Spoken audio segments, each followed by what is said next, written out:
Assalamualaikum warahmatullahi wabarakatuh. Waalaikumsalam warahmatullahi wabarakatuh. Alhamdulillah. Terima kasih ibu-ibu semua, hari ini kita bisa berkumpul ya. Yang terhormat pada Kepala TK 1 Atap Linggo, Ibu Dian Setiarini. Yang terhormat kepada teman-teman semua, rekan guru dari Kajen, TK Sekecamatan Kajen ya, terima kasih. Marilah kita panjatkan puji syukur kehadirat Allah Subhanahu wa Ta'ala yang telah memberi nikmatnya kepada kita, sehingga hari ini kita bisa berkumpul dalam acara saya diseminasi dan penerapan budaya positif. Dan tidak lupa juga kita ucapkan salam dan salawat kepada Nabi junjungan kita, Nabi Sallallahu Alaihi Wasallam, Nabi Muhammad Sallallahu Alaihi Wasallam. Dan hari ini terima kasih sekali kepada ibu-ibu semua, rekan-rekan guru saya yang saya banggakan, yang saya hormati.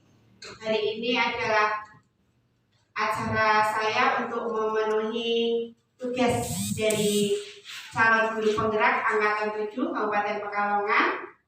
Saya akan mensosialisasikan, saya akan mendiseminasi dan penerapan budaya positif, yaitu saya menyebarluaskan informasi tentang budaya positif.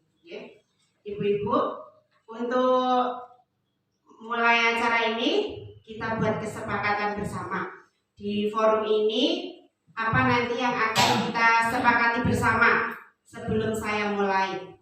Coba mungkin ada usul atau ide apakah yang kita sepakati sekarang?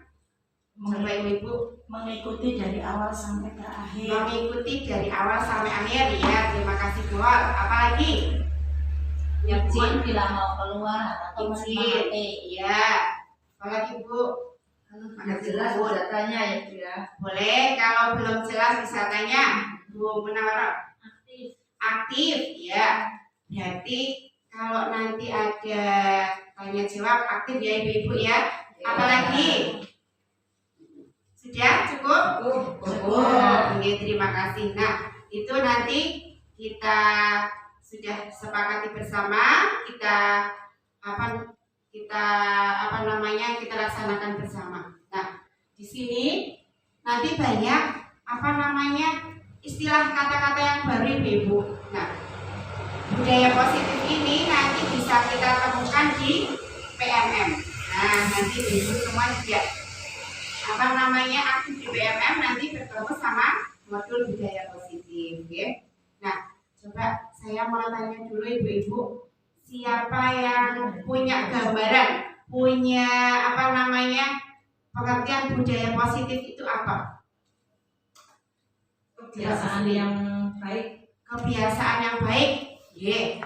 Apalagi? Segala sesuatu yang bisa membuat seseorang menjadi baik. Segala sesuatu yang menjadi orang lebih baik. Ya. Apalagi? Ada lagi nggak ibu? Budaya positif. Hampir setiap hari kita melaksanakan budaya positif di lembaga.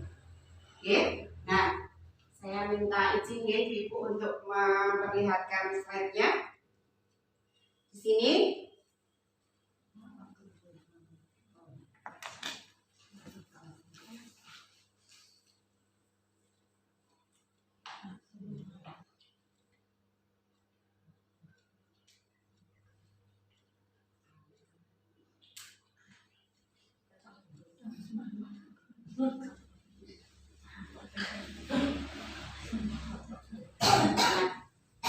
Tidak usah kenalan ya Bu ya, sudah kenal ya?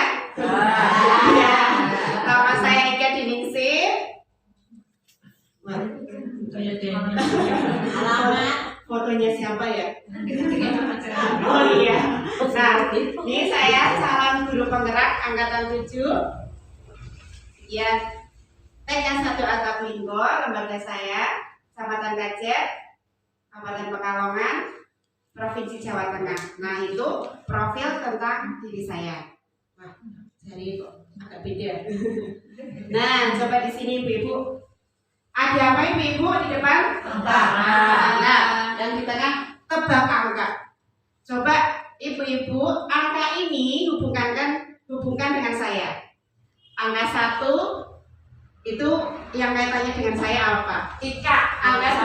apa? Angka 10, angka 39 apa Bu? Apa Bu? Kita tebak-tebakan dulu. Angka 1 anak pertama. Bu Dwi, angka 1 Anak pertama. anak pertama. Terus Dua anak. Bu Mun apa Bu Mun? Angka 2, 2 anak. Angka 2 ada anak apa Bu Nenek? 39 usia. 39 usia. Apalagi yang belum? 10 bulan. Bulan apa? Nikahan. Coba kita ya. Jadi yang 1 dulu. Angka 1, suami saya 1. Kemudian saya mulai mengajar di TK 1 Atap Linggo tanggal 1 bulan 1. Nah, itu.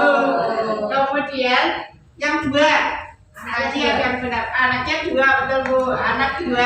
Saya nomor 2 betul Ibu, nomor 1. Iya. Kalau suami nomor 2. Kemudian 10. 10 tadi belum ada yang benar. Tanggal lahir. Bulan lahir. 10 itu masa kerja saya di Linggo Asri. Iya, betul. Ya, 39. Usia, ya betul. Jadi sudah 2 ya. Nah, ya, wah iya. Nah, ya. Nah, nih. Ada menurut pemikiran Ki Hajar Dewantara. Di CGP itu ibu-ibu ya yang diterapkan tentang pembelajaran dari Ki Hajar Dewantara.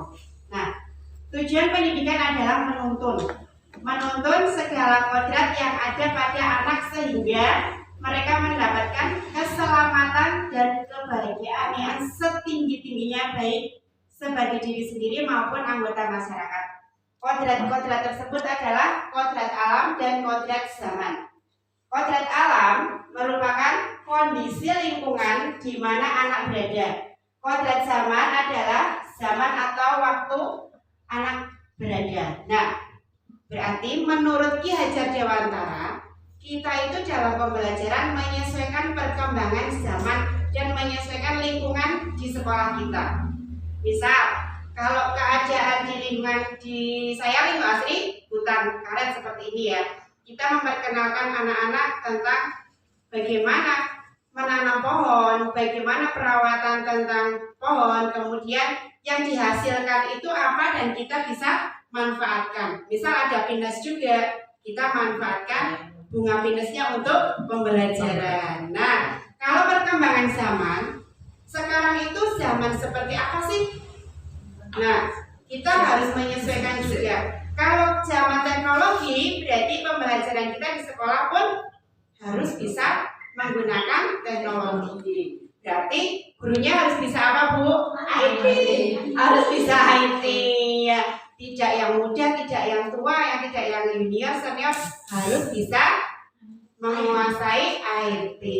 Iya. Misalkan di sekolah seperti ini kita tampilkan laptop saja di depan. Ini ada gambar ini ya, nah ini gambar ini. Itu sudah menggunakan IT dan kita sudah mengikuti perkembangan zaman. Ya, menuntun itu artinya apa Bu? Nonton. Nonton. Ya. Menuntun itu membimbing dan mengarahkan. Berarti kita hanya membimbing dan mengarahkan kepada anak-anak, tidak harus memaksakan apa yang kita inginkan. Nah, itu menurut Ki Hajar Dewantara. Lanjut. Nah, ini Bu, budaya positif adalah nilai-nilai, keyakinan-keyakinan dan kebiasaan-kebiasaan di sekolah yang berpihak pada murid dapat berkembang menjadi pribadi yang kritis, penuh hormat dan bertanggung jawab. Siapa yang tahu berpihak pada murid apa Bu? Maksudnya apa? Berpihak pada murid, mengikuti kemauan murid, mengikuti kemauan murid sesuai kebutuhan murid. Sesuai kebutuhan murid. Apa maleh? Ya, berpihak pada murid semua benar. Ada yang kita harus mengikuti sesuai minat bakat anak, kebutuhan anak, dan harus berpusat pada anak. Anak itu yang aktif. Kalau di kita sudah biasa seperti itu nggih Bu ya? Iya. Ya, kalau di PAUD sudah insya Allah sudah terbiasa kalau anak-anak itu yang aktif. Kalau gurunya hanya yang aktif, anak-anaknya tidak gimana Bu? Hanya gurunya itu bicara terus ceramah metodenya. Muridnya gimana? Muridnya pergi semua. Iya. Nah, di budaya positif ini berarti anak-anak diharapkan bisa bertanggung jawab juga. Nah, apabila melakukan sesuatu, dia juga harus bertanggung jawab, mempertanggungjawabkan. Nah, ya, pembiasaan yang baik. Nah, masuk di sini ada nilai-nilai yang baik tentang budaya positif di sekolah kita. Contohnya ada yang bisa Bu? Budaya positif di sekolah kita pada setiap hari kita lakukan Cuci tangan pakai sabun. cuci tangan, salam, salam. Iya, nah itu contoh dari budaya positif. Kadang kita bingung ya, budaya positif apa? Padahal setiap hari kita sudah melaksanakan. Ya, nah di sini di modul ini yang kita pelajari adalah banyak Bu.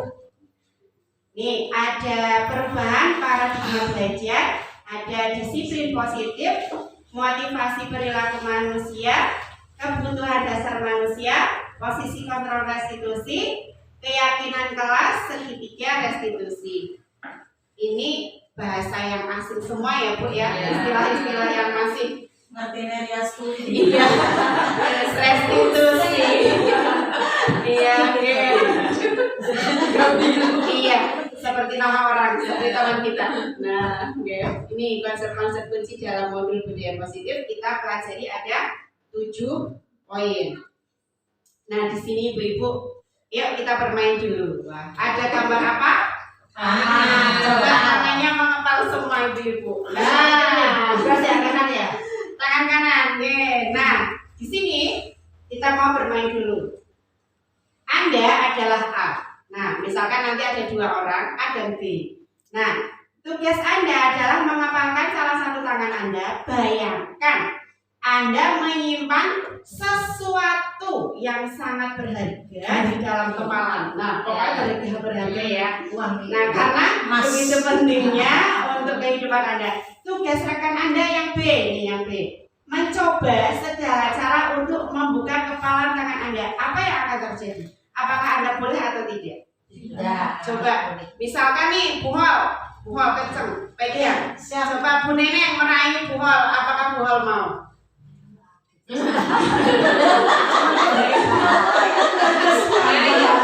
Boleh nggak buhol? Padahal Bu Nenek sudah meraih nih. Nggak boleh buhol, kenapa buhol? Karena ini adalah satu yang sangat berharga dan itu tidak bisa diberikan oleh orang lain. Oke. Dengan kenangan. Iya.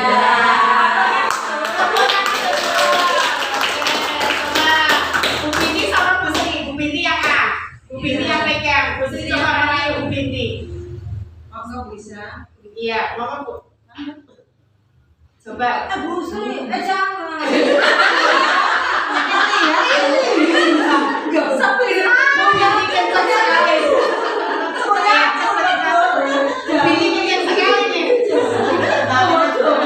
Coba, boleh nggak Bu Binti? Nggak boleh. Nggak boleh. Bu Sri sudah meraih padahal ya. Mbak, kenapa Bu Binti nggak boleh? Ini kan punya aku, masa mau diambil Bu Sri? Oh, iya, karena sangat berharga. Coba Bu Dwi dirayu sama Bu Mun. Bu Dwi yang pegang kepalanya, Bu Dwi yang kepala, Bu Mun yang merayu. Boleh nggak? Iya.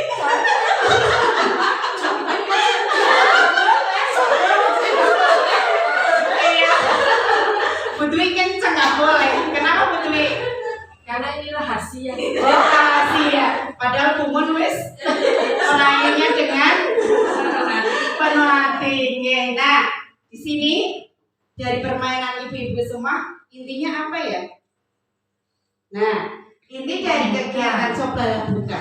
Berarti Kan kita meminta seseorang itu untuk membuka kepalanya, tapi tetap banyak yang tidak mau karena di dalamnya ada barang yang berharga milik kita. Nah, kita sendiri yang memegang kontrol, jadi diri kita, bukan orang lain ya.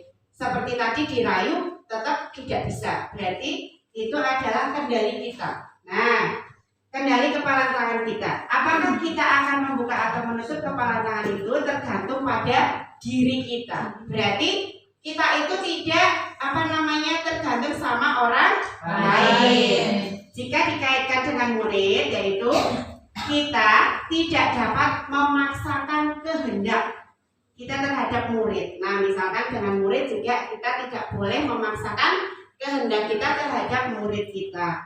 Murid belajar sesuai dengan bakat dan minatnya seperti tadi Bu Sri matur.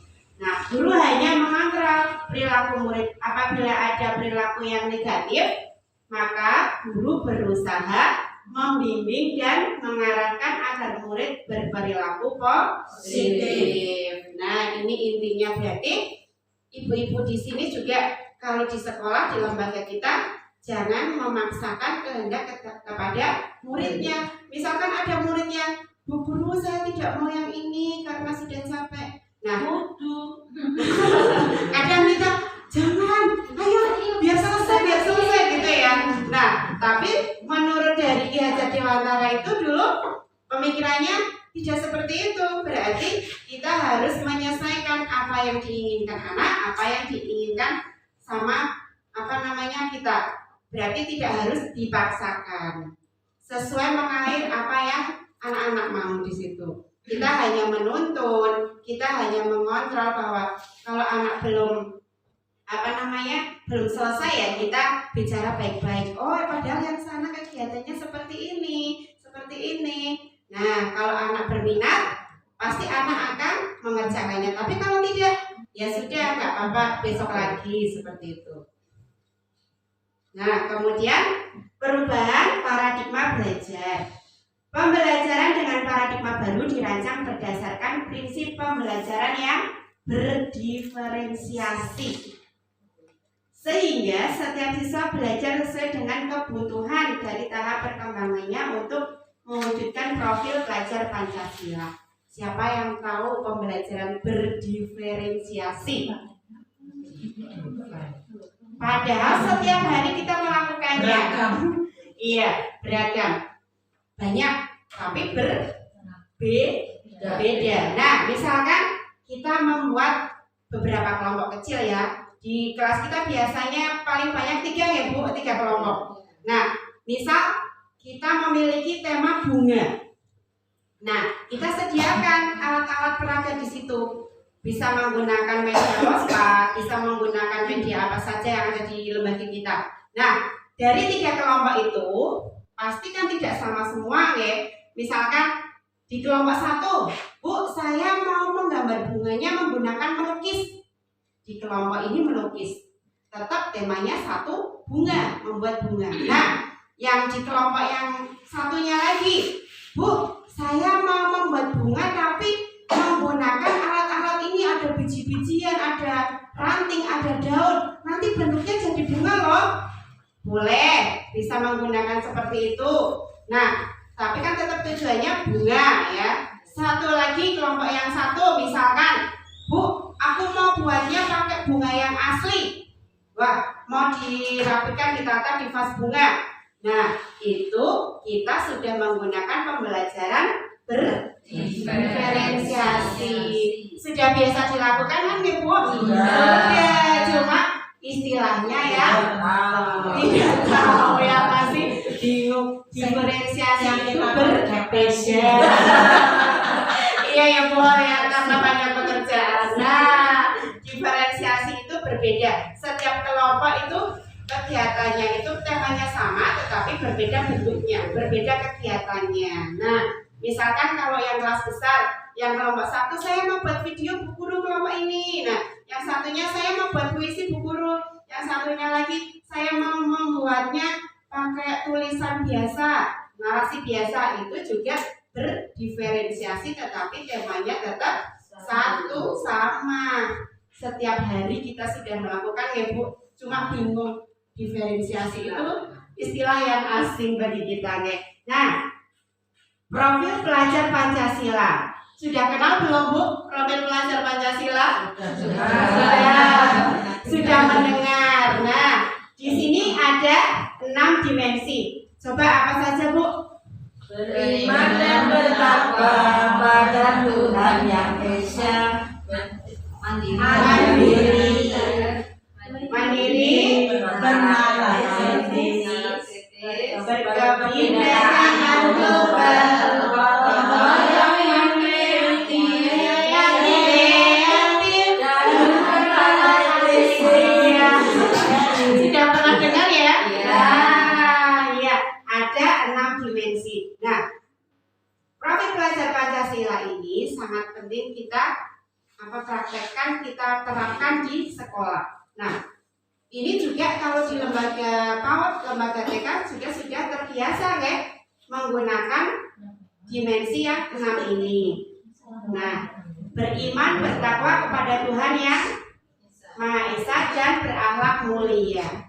Setiap hari kita sudah melakukannya. Ada contohnya apa, Bu?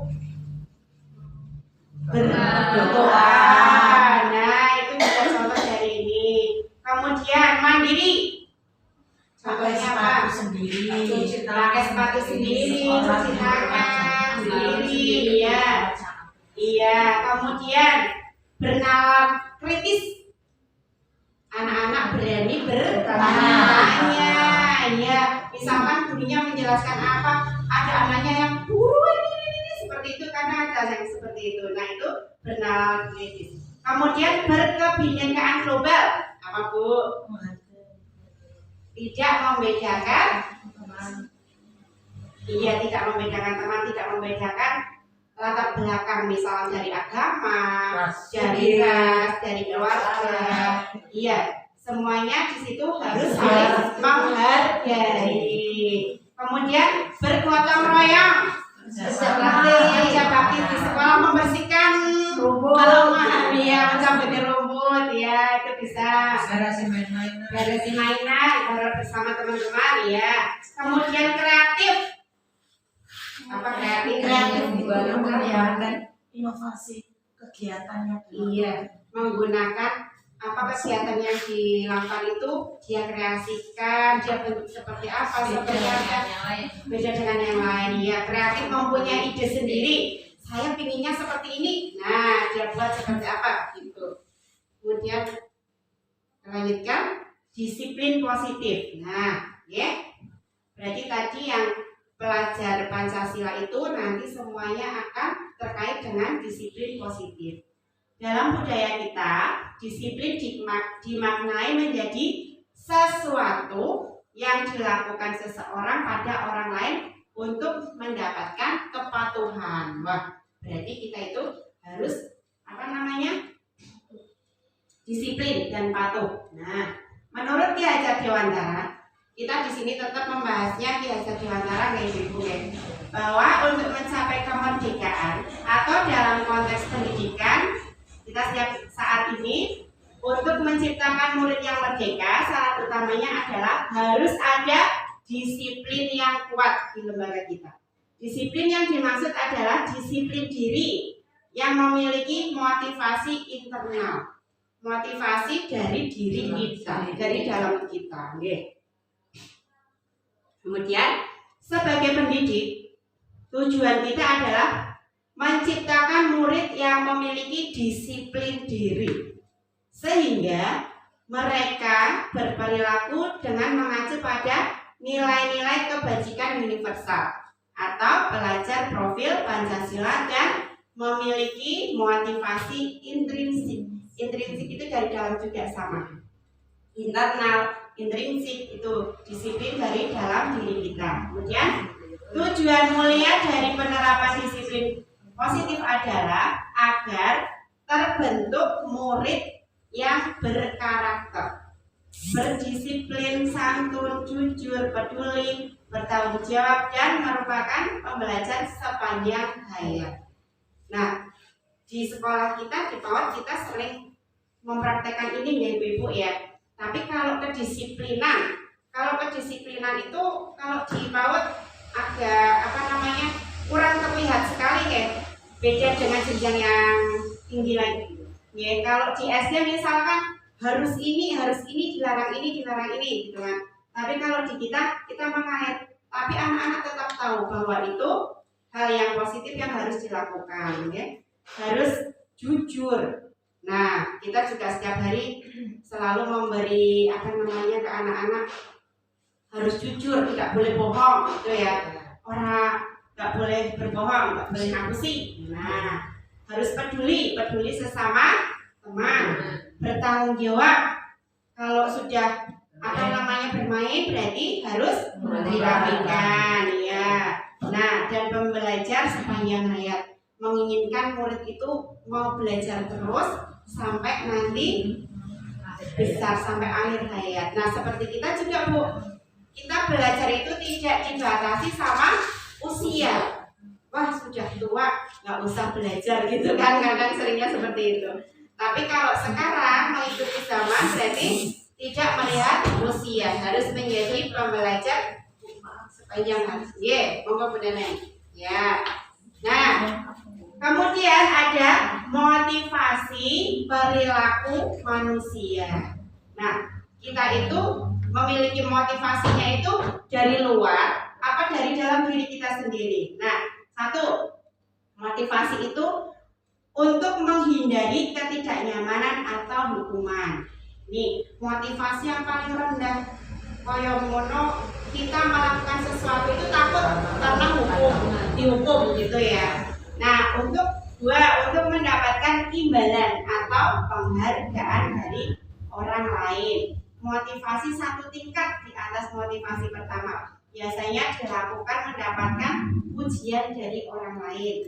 Ya, untuk menjadi orang yang mereka inginkan dan menghargai diri sendiri dengan nilai-nilai yang mereka percaya. Motivasi ini yang akan membuat seseorang memiliki disiplin karena motivasi perilakunya bersifat internal atau bukan eksternal. Nah, misalkan begini Bu contohnya. Saya berangkat pagi sekolah tepat waktu. Tapi kok takut barangkali nanti kalau terlambat saya mau dihukum sama kepala sekolah. Saya berangkatnya basi, saya berangkatnya tepat waktu. Itu motivasi dari mana, Bu? Eksternal dari luar, ya. Berarti tidak dari dalam diri kita, ya. Misalkan lagi, wah saya mau berangkat basi, mau berangkat lebih awal, takut kalau nanti ada orang yang ada pengawas, ada orang lain yang tahu, wah itu gurunya berangkatnya sampai siang terlambat gitu ya. Itu juga ketidaknyamanan. Berarti motivasi dari mana, Bu? Luar. Dari luar. Padahal seharusnya kalau kita kerja, motivasi kita dari mana? Dari dalam, dari diri kita. Berarti kalau berangkatnya tepat waktu harus dari diri sendiri, tidak ada embel-embel nanti takut dihukum sama kepalanya. Apalagi penghargaan, iya, misal butuh ini, jadi berangkatnya tepat waktu kasih, wah ingin dipuji sama orang, wah itu juga motivasi dari anak buahnya. Iya, biar anak buahnya ngalam itu ibu kepalanya beres ya, rajin gitu. Itu juga pujian dari orang lain, berarti bukan motivasi dari diri kita, ya? Tapi aku dari dalam. Oh iya, hebat Bu. Iya, nah ini paling bagus.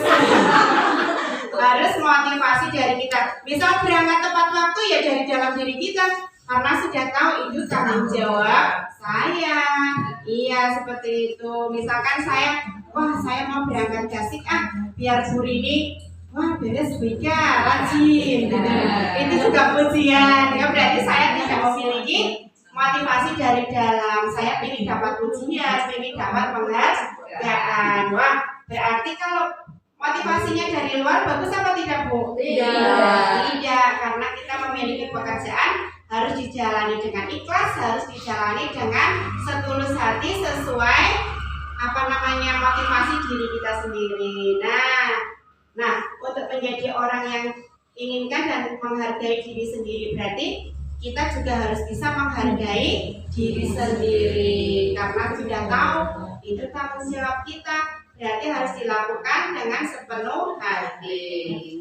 Ini karena Allah tidak meminta imbalan dari orang lain, penghargaan dari orang lain, apalagi takut barangkali nanti saya dihukum. Nah, ya.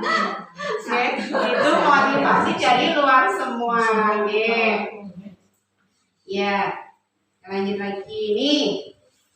Di sini ada identitas gagal dan identitas sukses. Nah, kalau identitas gagal itu seperti tadi Bu, hukuman. Hukuman itu berarti hal yang tidak baik, ya, tidak boleh dilaksanakan, tidak boleh dilakukan.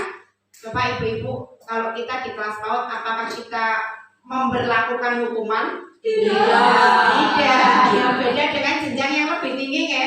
Kalau di jenjang yang lebih tinggi, hukuman itu banyak. Seperti dulu saya di sekolah, berangkatnya terlambat, nggak boleh masuk gitu ya, suruh di luar. Nah itu dulu hukuman seperti itu. Nah, hukuman itu sesuatu yang menyakitkan, tapi harus terjadi memang. Kemudian tidak nyaman untuk murid dalam jangka waktu yang panjang. Anak akan membenci peraturan. Nah, seperti saya dulu waktu dihukum waktu SMA, berangkatnya terlambat, suruh berdiri di depan pintu. Di sini ingat, berarti jangka waktu ya panjang, gitu ya. Pengalaman pribadi. Nah, hukuman itu akan terkesan teringat sampai tua juga masih ingat. Berarti jangka waktu yang panjang. Ini identitas gagal. Berarti tidak boleh kita lakukan di lembaga kita. Kalau di PAUD insya Allah tidak ada seperti ini ya, tidak ada hukuman untuk anak. Nah, tapi secara tidak sadar kadang ada. Misalkan ada anak-anak yang sedang ramai.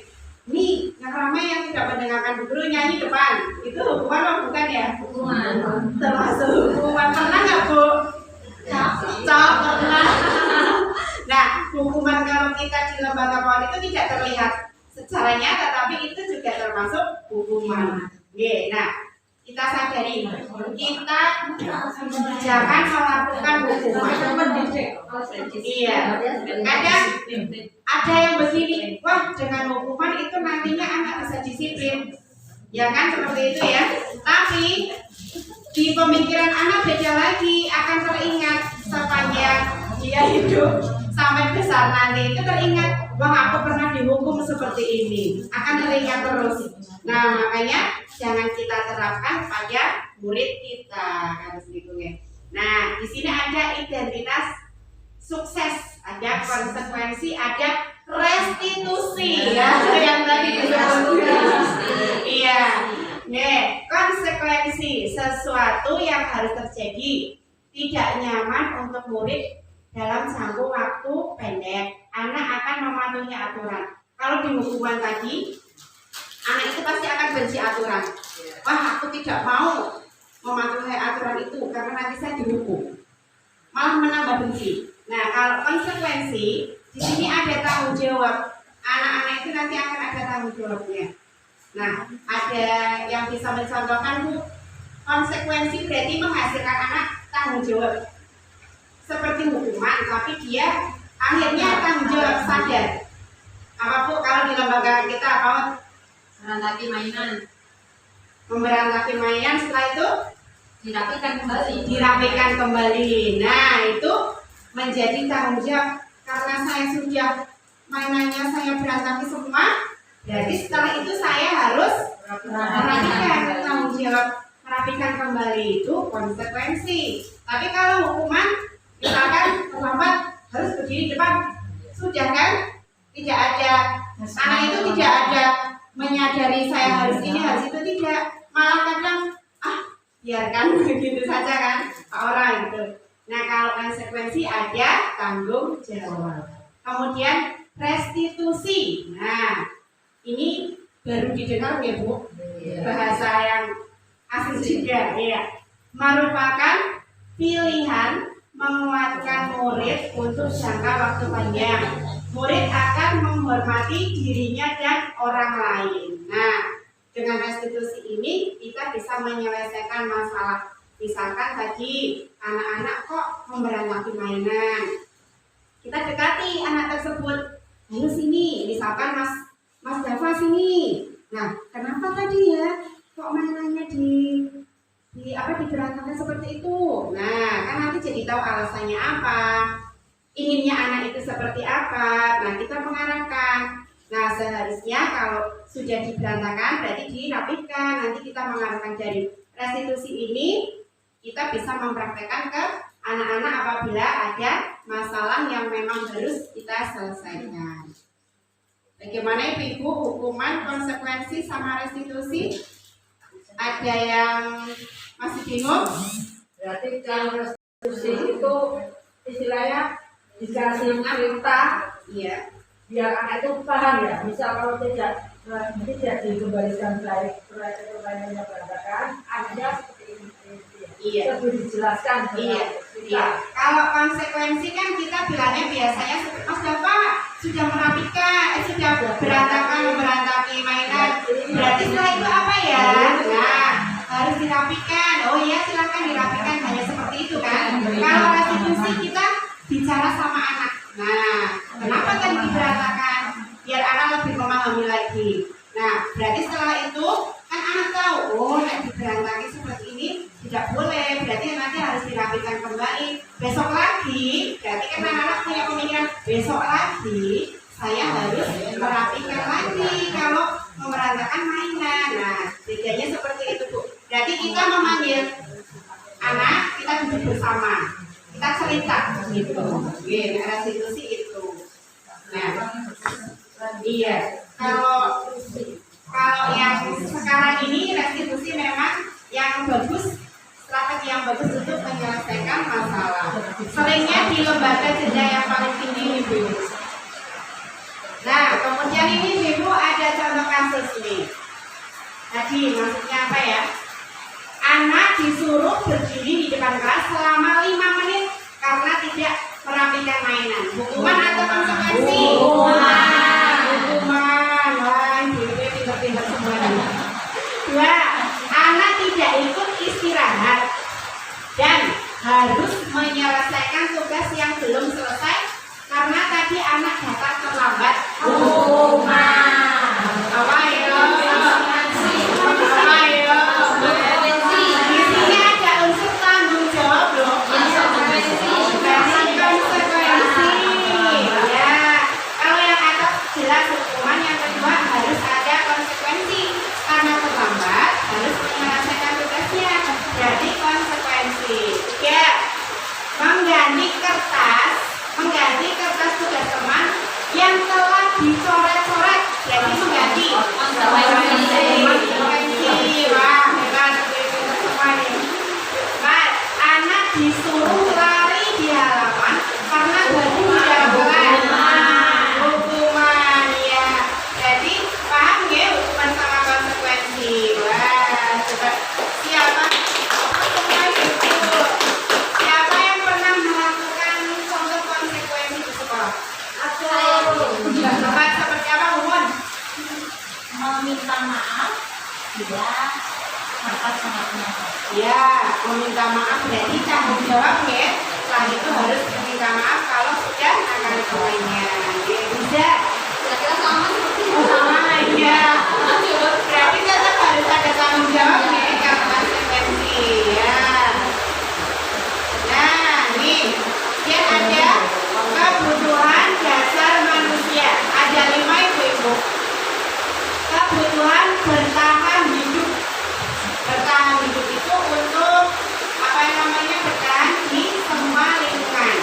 Nah, contoh di kelas, misalkan ada anak yang tidak membawa bekal, apa yang dia lakukan untuk bertahan? Mau bilangnya, mau minta sama temannya, apalagi ngeliatin. Iya, nih berarti ada murid nih untuk masuk di kebutuhan bertahan hidup. Ada kasus anak tidak membawa bekal. agar dia bertahan, agar dia tidak kelaparan. Nah, apa yang dilakukan di kelas? Bilang sama Bu Guru bahwa tidak membawa bekal, boleh tidak Bu Guru kalau aku minta Berarti minta sama temannya, minta izin. Nah, iya. Nah, ini untuk bertahan hidup yang anak lakukan itu banyak ya. Kadang dia keliling-keliling dulu ya. Wah, temannya bawa apa gitu ya. Survei dulu. Terus minta, ada yang ambilnya bilang, ya, ada yang tidak. Nah, itu salah satu cara anak untuk bertahan memenuhi kebutuhan hidupnya seperti itu. Tapi kalau guru melihat anaknya tidak izin, Bu, gimana?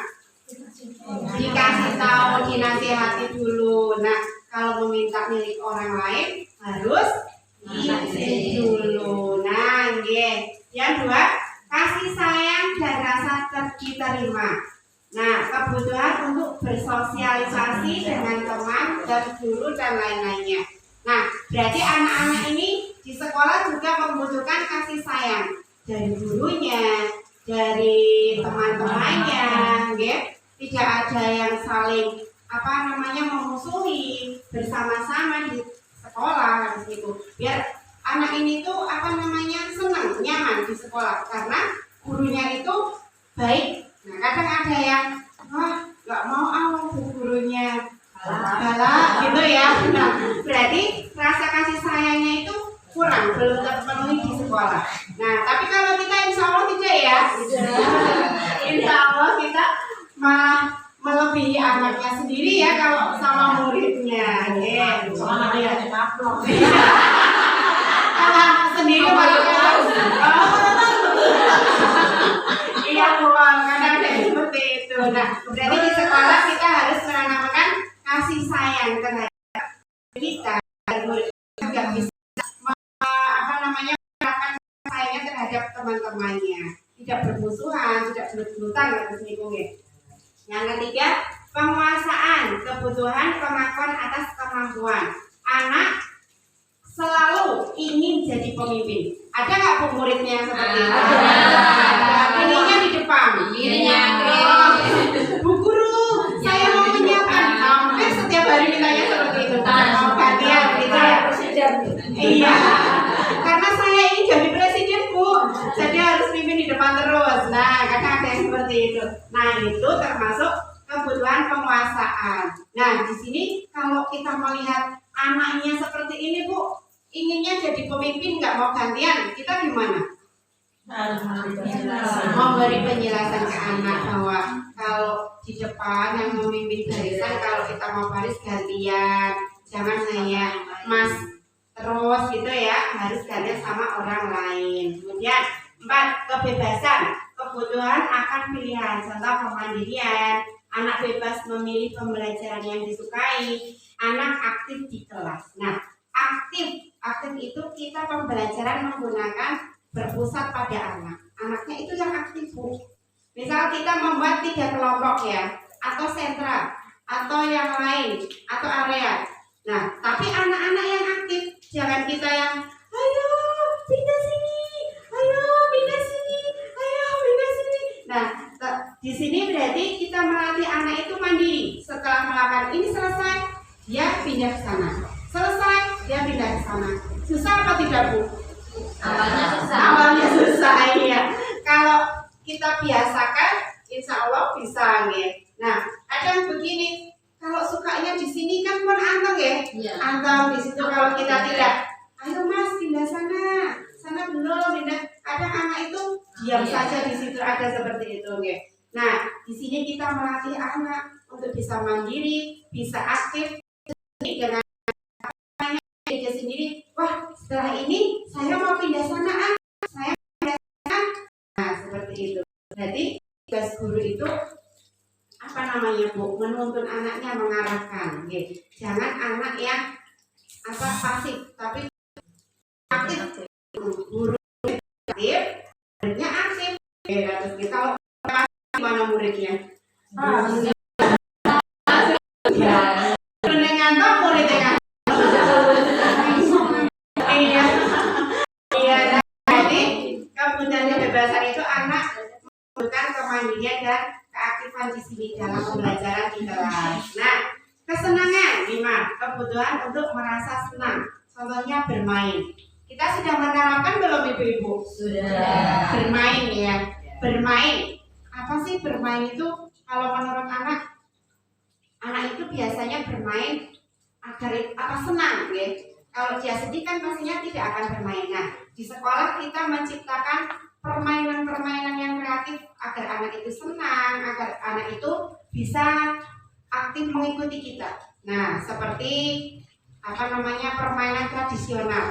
Kita sudah jarang ya untuk mempraktekkan permainan-permainan tradisional. Padahal permainan tradisional itu nantinya bisa membentuk anak kreatif. Anak itu senang. Contohnya kayak ceblok-ceblok suang. Permainan itu sudah jarang sekali ya. Terus jamuran. Nah, apalagi yang permainan yang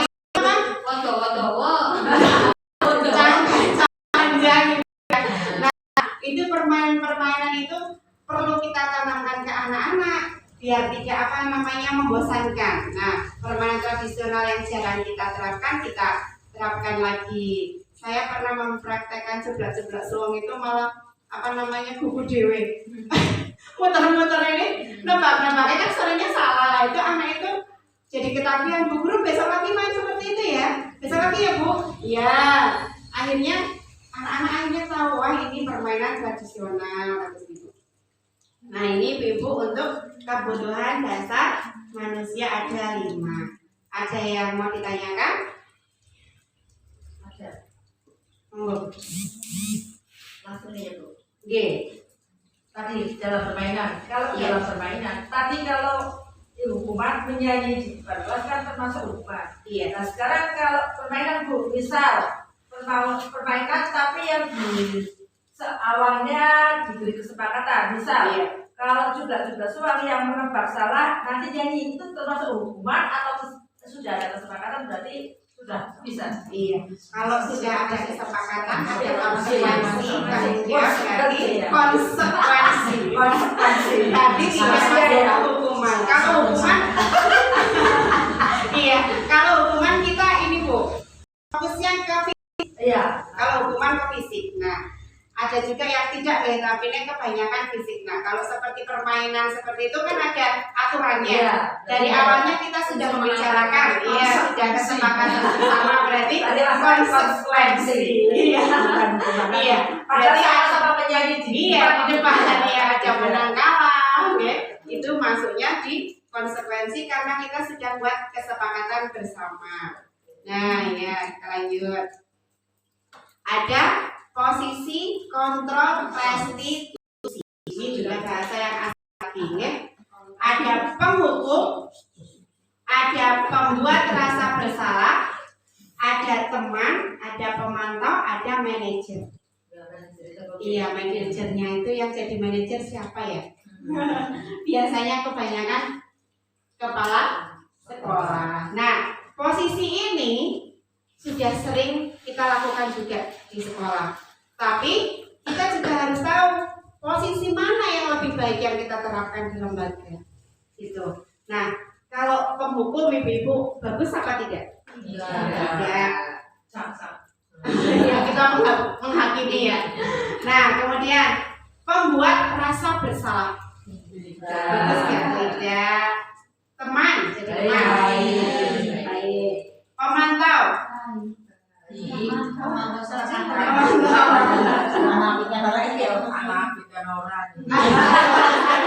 Semuanya ada bagian dan tidaknya. Kemudian manajer.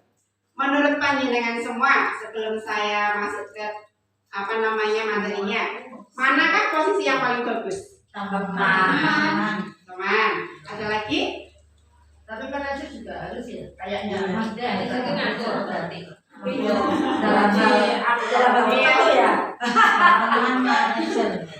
Ada manajer, ada teman di sini ya. Kita lanjut lagi. Nah, di sini. Wah, terlihat nggak? Tidak. Tidak.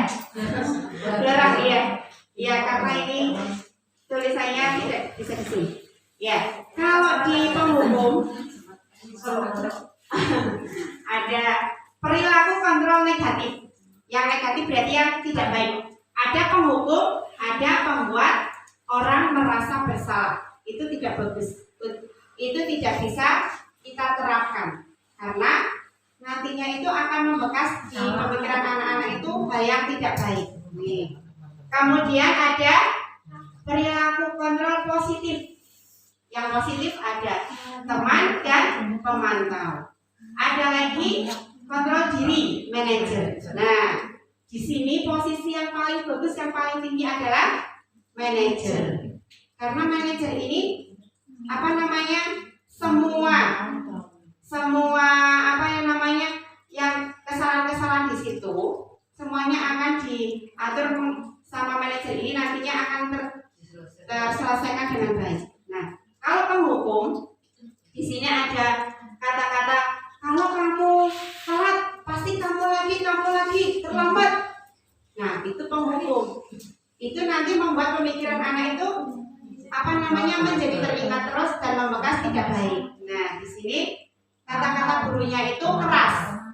Nah, menghukum biasanya itu bahasanya seru ya, keras ya. Nah, kemudian ada membuat orang merasa bersalah. Nih, misalkan ada anak melakukan kesalahan, nah kita bilangnya, kamu ya sudah mengecewakan ibu, mengecewakan guru nih, kamu nih. Nah, itu anak akhirnya begini, oh berarti aku salah, dia merasa bersalah. Misalkan kalau kamu tidak mau mengerjakan ini, nanti bu guru dimarahi kepala sekolah loh. Nah, anak itu kan akhirnya nanti, oh iya berarti saya salah. Nah, seperti itu. Tapi anak itu kan akhirnya apa namanya menjadi tertekan, takut. Nah, ini tidak bagus, ini negatif. Kita tidak boleh mempraktekkan ini terhadap anak didik kita. Kalau misalnya ada terjadi nakali konsonnya sampai berdarah, terus ini gara-gara kamu gimana itu? Oh iya, nanti maksudnya di manajer. Nah, kalau misalkan kamu nih tadi membuat Mas Adi akhirnya berdarah, berarti kan maksudnya ke sini ya. Maksudnya merasa bersalah anak itu akhirnya, oh iya, akhirnya itu teman saya jadi berdarah-darah. Nah, ini bersalah. Tapi sebagai guru kita harus kalimatnya nanti berbeda. Harus menjadi posisi manajer untuk bisa menyelesaikan suatu masalah. Nah, ini ada lagi jadi teman. Kalau teman kan, yowes sama guru sini tak bantu. Itu seperti anak-anak seperti teman kita ya. Misalkan, sini Mbak Nenen, sini. Tak bantu bu guru, tak bantu bu guru biar cepat selesai. Berarti posisinya jadi teman karena merasa dekat gitu ya sama anak. Nah, itu juga itu bagus. Tapi kalau terlalu sering seperti itu kan anak-anak akhirnya tergantung sama kita ya. Misalnya Mbak Nenengnya, aku kalau bu guru baik, aku sama bu guru terus ya. Nanti kan dibantu.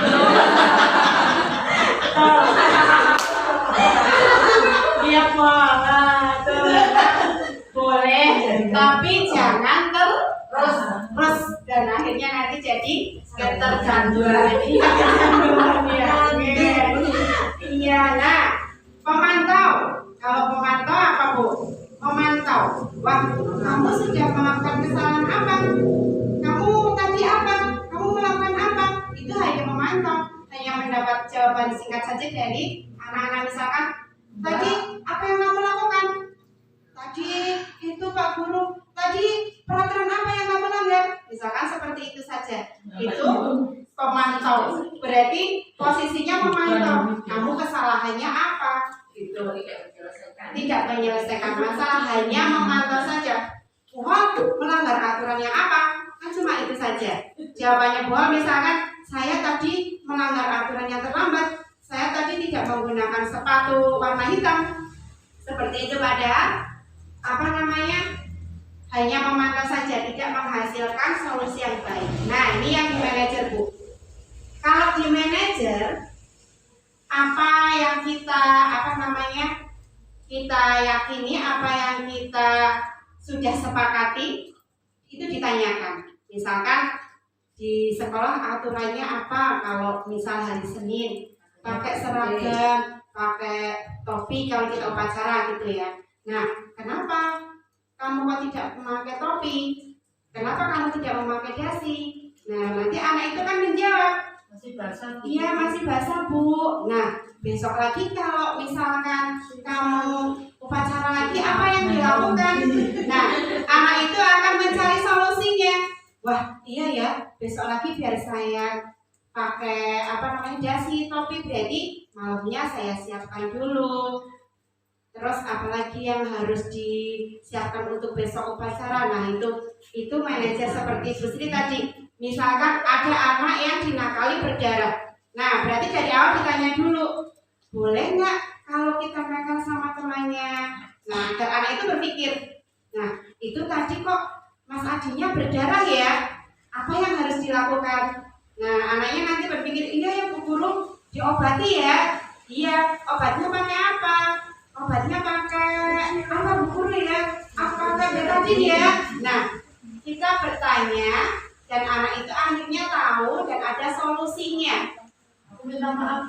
Iya, saya nanti minta maaf ya Bu Guru sama teman saya karena saya sudah nakali sampai berdarah. Nah, di manajer ini kita menjadi orang yang bisa dipanuti dari anak, bisa dicontoh. Berarti pertanyaan kita itu menghasilkan solusi yang baik. Nah, sudah pernah dilakukan belum Bu? Sering, tapi tidak tahu posisi kita apa gitu ya. Soalnya yang sering dikenang itu penghukum ya. Iya manajer. Iya berarti manajer itu tidak harus kepala sekolah. Manajer itu kita memposisikan diri kita terhadap anak pada saat ada masalah itu kita bisa menyelami anak, menasehati anak, dan anak itu bisa membuat solusi sendiri, menemukan solusi sendiri agar bisa, wah berarti besok lagi saya tidak harus seperti itu ya. Nah seperti itu. Berarti kita harus menerapkan posisi yang manajer. Ada yang ini Bu, penghukum. Di sini ada nggak yang pernah menghukum? Tidak, ya. Kalau membuat orang merasa bersalah, pernah tidak? Iya, tidak merasa ya. Nah, kalau membuat orang merasa bersalah, pernah apa tidak? Padahal sok pernah. Ya, kalau menjadi posisi teman, ya, kalau posisi kita sama anak-anak kan kita menganggapnya seperti teman ya. Kalau kita ada jarak, kita malah susah untuk mengajarnya. Kalau memantau, pernah juga sering. Nah, kenapa kamu tidak memahami? Gitu toh kan? Kenapa kamu tadi berangkatnya terlambat?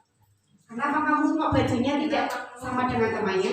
Kan hanya memantau saja. Kadang ada anak yang datang, wah bajunya beda, teman-temannya kan, wah seragamnya beda. Iya. Nah, gurunya tanya, kenapa bajunya berbeda dengan temannya? Kan hanya seperti itu. Anaknya menjawab, ibunya yang lupa.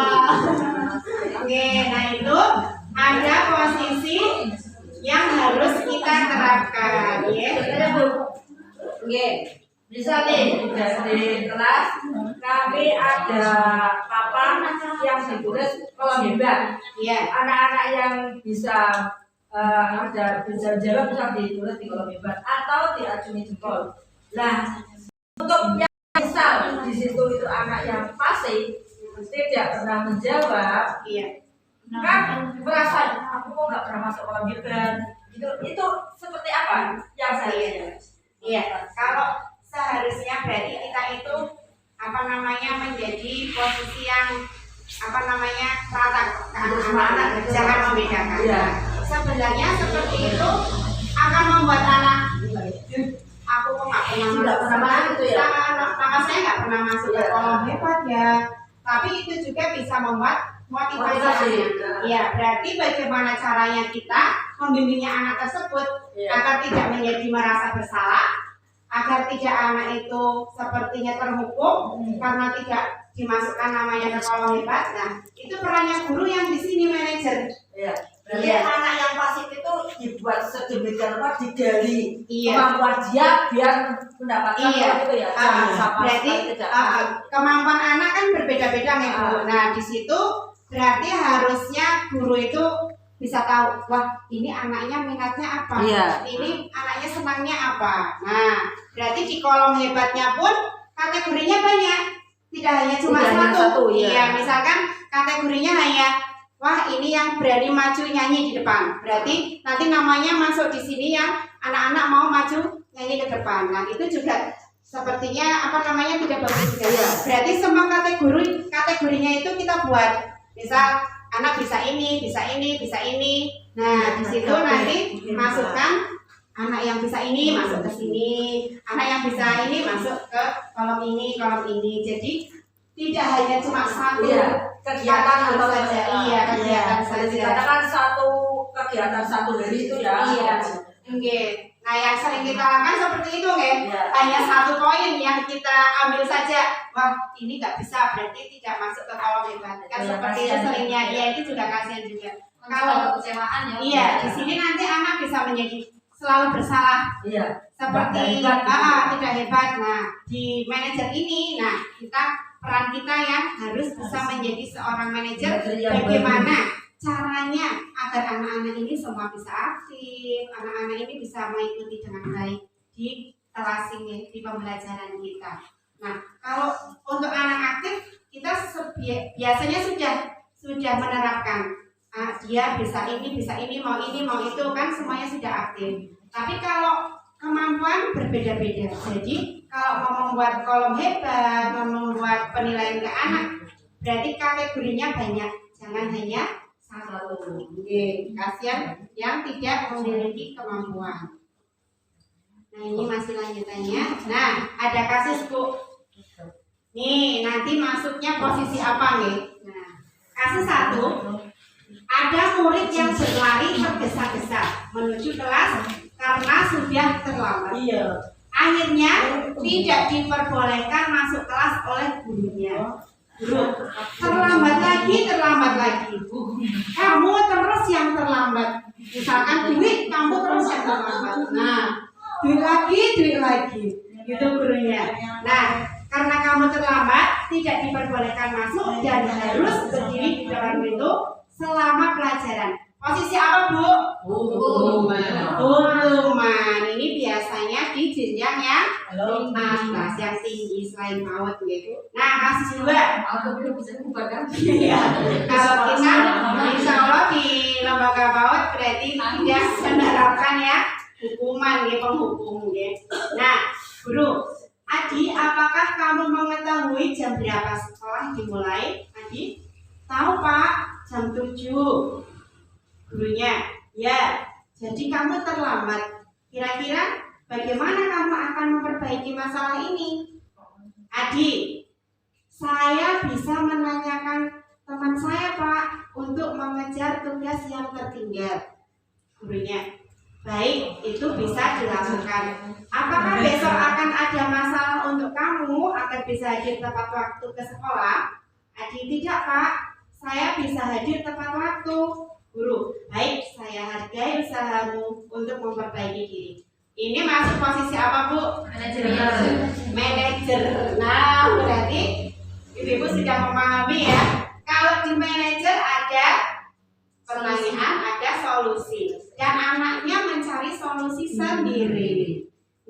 Kita kan bisa Bu seperti itu menerapkan. Misalkan seperti tadi ya Bu sering kejadian anak nakal sampai berdarah, itu bisa ditanyakan nanti solusinya tahu.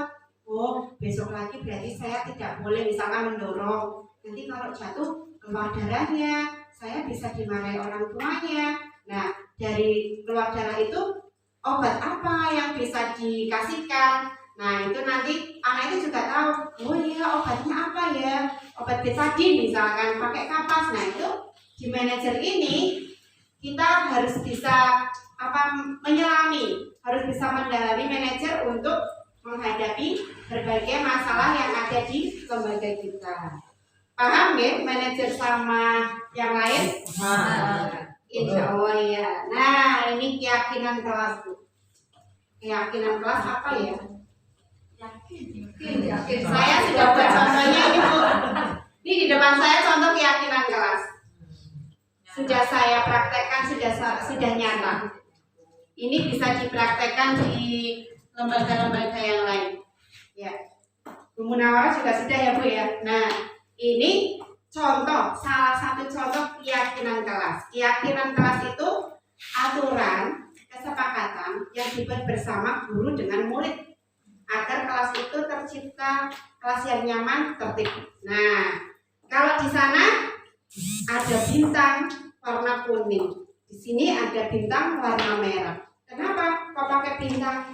Karena kalau lembaga PAUD kita murid-muridnya belum bisa menulis yang secara dengan kata-kata yang lebih banyak gitu ya, seperti jenjang yang atas. Kalau di jenjang yang lebih atas lagi, SD sampai SMA biasanya menggunakannya tulisan tangan, ditulis di kertas, nanti ditempel di papan. Nah, kalau saya menggunakan bintang, tandanya bintang ini anak-anak itu setuju dengan aturan yang dibuat. Misalkan ini yang sana salam sapa ya. Nah, itu salam sapa sopan santun senyum, berarti anak-anak setiap hari mukanya nggak boleh cemberut kan, ada aturannya senyum. Nah, salim itu harus salim sama gurunya. Nah, kesepakatan itu kita buat bersama anak-anak. Nah, tandanya setuju berarti bintang warna kuning. Nah, jadi anak-anak setuju, semua anak-anak menempelkan bintang. Nah, bisa menggunakan emot senyum atau emot yang lain boleh, emoji yang lain. Kemudian sini jagalah kebersihan. Nah, di sini berarti kita buang sampah tidak boleh sembarangan. Ini kesepakatan juga keyakinan kelas kita. Nah, setiap hari Bu, saya selalu setelah saya mempraktekkan, ternyata anak-anak lebih memahami lagi. Dan besoknya seperti ini, kalau ada teman yang buang sampah nih, coba lihat, itu ada di gambar loh, buang sampahnya harus di tempat sampah. Bu guru, ini salah nih buangnya. Nah, ada anak yang mengingatkan ke temannya. Nah, ini ternyata perlu Bu. Kita seringnya hanya ucapan ya, buang sampah di tempat sampah. Nah, seperti itu seringnya. Tapi kalau kita perlihatkan ada bentuknya, gambar, kemudian anak mempraktekannya, insya Allah anak-anak akhirnya jadi tahu. Nah, kenapa harus buang sampahnya di tempat sampah? Kita tanya jawab ke anak, cerita-cerita.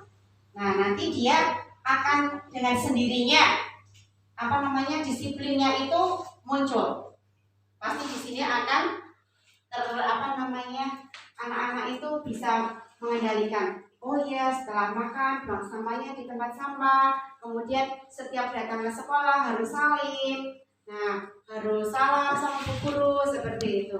Setelah melihat gambar seperti ini, akhirnya teringat. Aku belum salim sama Bu Ika, langsung lari. Ya, bu guru, aku mau salim. Nah, itu bisa menjadi motivasi anak. Nah, ya.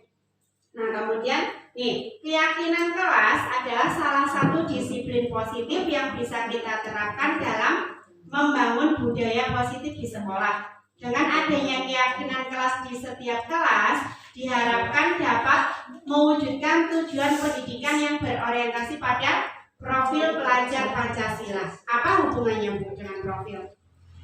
Jadi anak mandiri, disiplin, mandiri ya. Nah, itu bisa menciptakan profil pelajar Pancasila. Oke. Kemudian kalau tadi mengucapkan salam juga masuk di profil beriman dan bertakwa itu ya. Nah, itu. Kemudian pembentukan keyakinan kelas. 1. Keyakinan kelas berupa pernyataan universal yang umum. 2. Pernyataan keyakinan kelas senantiasa dibuat dalam bentuk positif. 3. keyakinan kelas hendaknya tidak terlalu banyak sehingga mudah diingat dan dipahami. 4. Keyakinan kelas sebaiknya sesuatu yang dapat diterapkan di lingkungan sekolah. 5. Semua warga kelas ikut serta dalam pembuatan keyakinan kelas. Berarti di kelas itu guru sama muridnya membuat keyakinan. Contohnya, jagalah kebersihan. Berarti semua jagalah kebersihan. Berarti semua tentang kebersihan itu masuk sini. Ini keyakinan kelas. Jagalah kebersihan berarti agar kelas kita itu bersih, nyaman. Nah, 2. Budayakan 5S. Salam, senyum, sapa, sopan, santun. Nah, ini yang harus kita tingkatkan, Bu. Budayakan 5S ini karena zaman sekarang anak-anak mengikuti perkembangan zaman itu sudah hampir punah. Berarti setiap hari itu kita harus terapkan. 3. Buanglah sampah di tempat sampah. 4. Rapikan mainan setelah bermain. Terus ada peduli, ada apa bisa dibuat bersama dengan anak-anak. Ini keyakinan kelas. Nanti kita bertemu topik budaya positif di PMN, bisa mempraktekkan keyakinan kelas untuk aksi nyata. Itu kita dipraktekkan di lembaga penjenengan semua. Nah, ini yang pertama waktu saya buat, Bu. Saya buat sama anak-anak. Ya, begitulah kalau sama anak-anak gembruyuk sudah biasa. Nah, ini saya penjelasan dulu. Kita mau buat keyakinan kelas ya anak-anak ya. Aturan-aturan apa yang kita buat di kelas ini, yang kita sepakati bersama. Nah, agar apa ya kelas kita itu kalau sudah ada aturan berarti harus apa? Nah, agar tertib Bu Guru, agar kelasnya bersih, pasti anak-anak bisa menjawab. Kalau kita memancing dengan pertanyaan-pertanyaan yang terbuka. Nah, ini di sini anak menempel bintang. Ini bintang merah, bintang kuning nih hasilnya ini. Nah, ini setelah itu saya potret anak-anak semuanya senang. Oh ya Bu Guru, berarti besok kita melaksanakan ini ya? Iya, padahal sudah setiap hari kita laksanakan. Tapi kalau anak-anak mencoba sendiri seperti ini akan teringat. Pasti keringat anak-anaknya. Wah ya Bu Guru, saya belum buang sampah di tempat sampah ya. Nah, akhirnya pergi buang. Nah, dan sebenarnya ada videonya, tapi saya tampilkan ininya saja. Ya. Yang ada lagi segitiga restitusi. Nah, ini yang masih baru, yang baru kita kenal. Segitiga restitusi adalah suatu proses dialog yang dijalankan oleh guru atau orang tua agar dapat menghasilkan murid yang mandiri dan bertanggung jawab. Seperti tadi restitusi itu juga kita dialog. Kemudian saat guru di posisi manajer, aspek yang dikembangkan pada murid adalah motivasi intrinsik. Nah, di posisi manajer ini juga kita bisa melakukan segitiga restitusi. Kita panggil anaknya yang buat kesalahan. Saya sudah mempraktekkan sama Mbak Hening. Hening itu buang sampahnya sembarangan waktu itu. Nah, saya panggil, saya ajak duduk. Sini Mbak Hening, saya tanya, kenapa kok buang sampahnya sembarangan ya? Iya Bu Guru, Hening itu mau main, teman-temannya sudah main semua. Akhirnya Hening buangnya sembarangan. Nah setelah itu kita pancing lagi. Nah, bagus nggak kalau seperti itu? Nah, aturan keyakinan kelas kita itu apa ya kemarin yang kita buat ya? Oh iya Bu Guru, buangnya sampah di tempat sampah seperti gambarnya Mbak Salsa. Oh iya kan, berarti besok lagi harus apa? Harus buang sampahnya di tempat sampah Bu Guru. Saya sudah mempraktikkan sama Hening.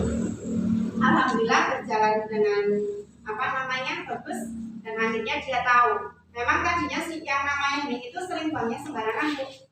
Buangnya itu terus aku main langsung, aku main Bu Guru, seperti itu. Nah akhirnya setelah buat kesepakatan seperti ini, buat keyakinan kelas, akhirnya paham.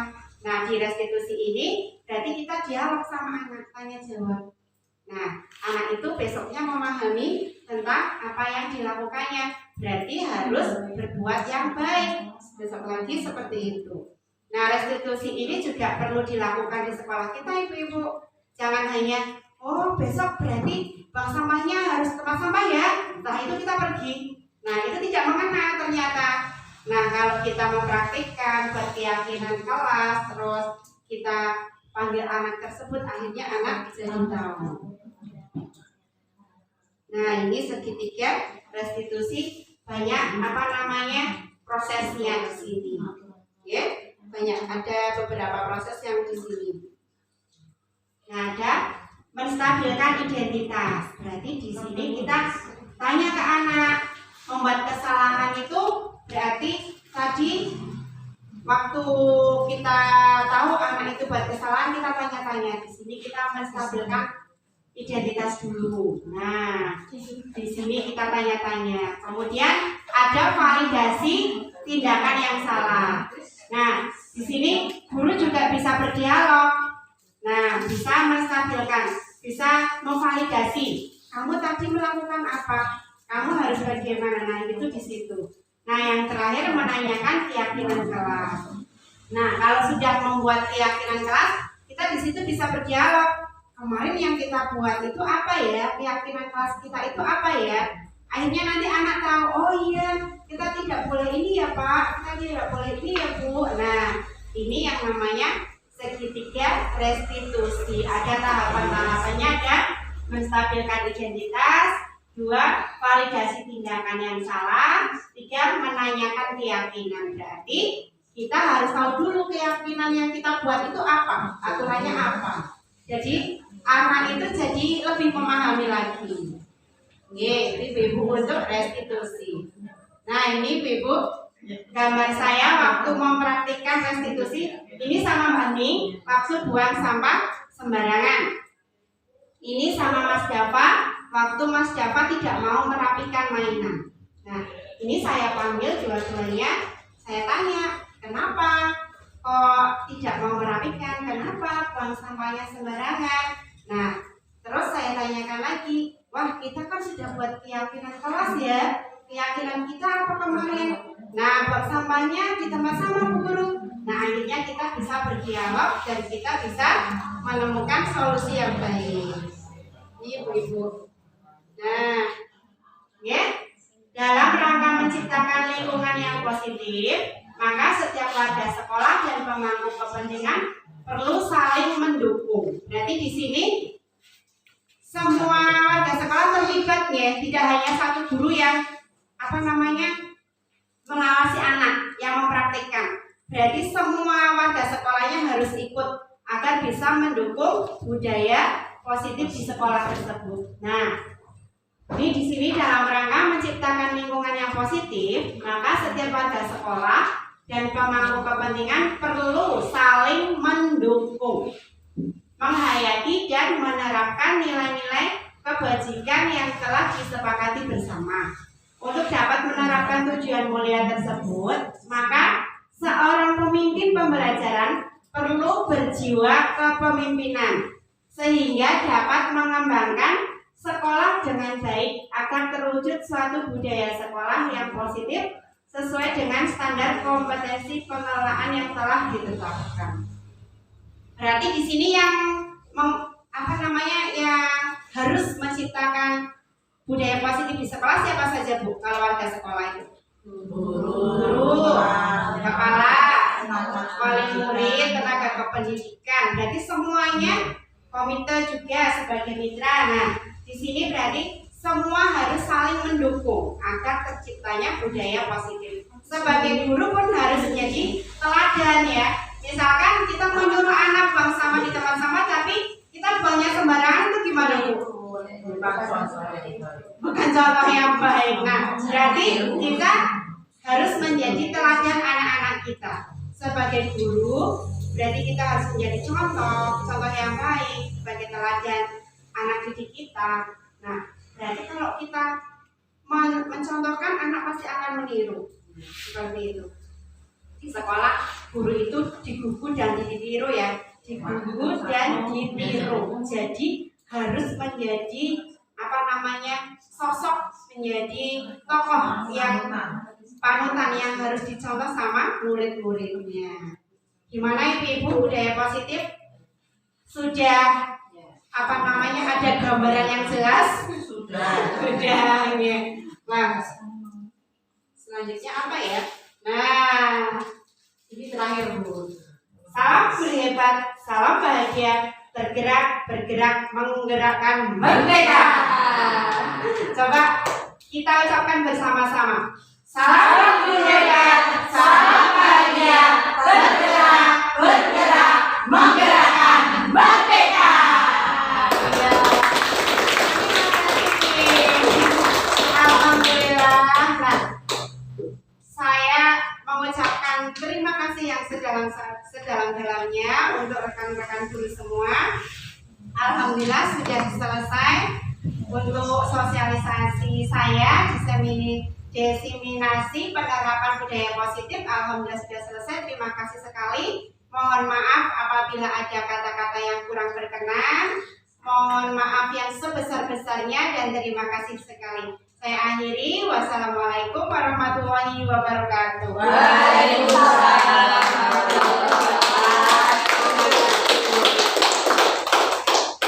Terima kasih.